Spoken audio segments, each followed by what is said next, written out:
Sending things to a bus. So we have to ask ourselves, when we're sending a channel to a bus, to a matrix, to a main, we have to ask ourselves, what type of bus is it?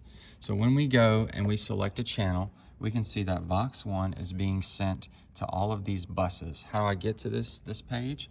I go to the last bottom left square, rectangle, whatever.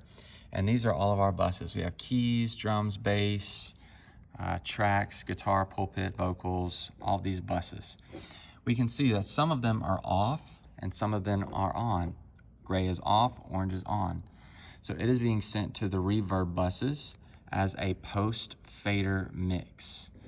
And then you have some that are tap point and some that are group. So let me explain the difference between some of those. So what do those things mean? Tap, post, and group.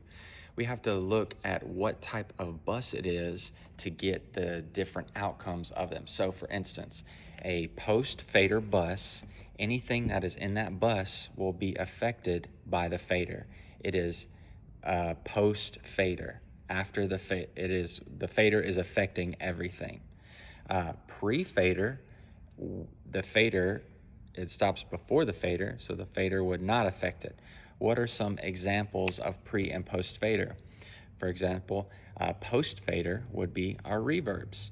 Sometimes we want to add just a little bit more, so we slide the reverb up just a little bit.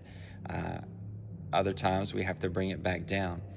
We don't want the reverb to be pre-fader, because if we send it pre-fader, the reverb is going to be on all the time, no matter if somebody's talking, singing, and then we can't control how much we want to add to it. So post-fader it's affected by the fader. Pre-fader would be it's not affected by the fader. What would be some examples of that?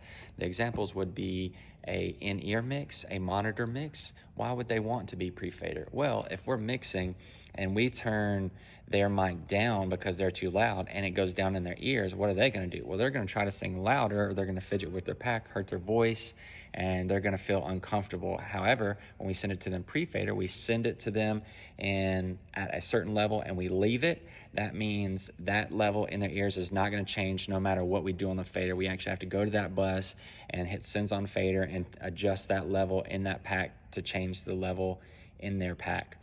So pre-fader is not affected by the fader. Post-fader is affected by the fader. What is a subgroup?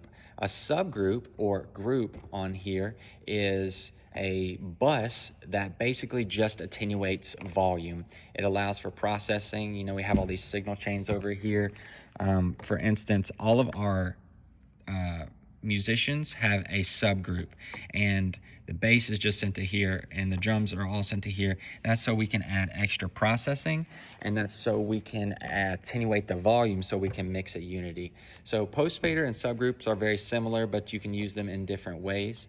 I hope that clears things up. If you have any other questions, there's a zillion videos on pre-fader versus post-fader versus subgroup, so definitely do some research on that, and I hope this has helped you.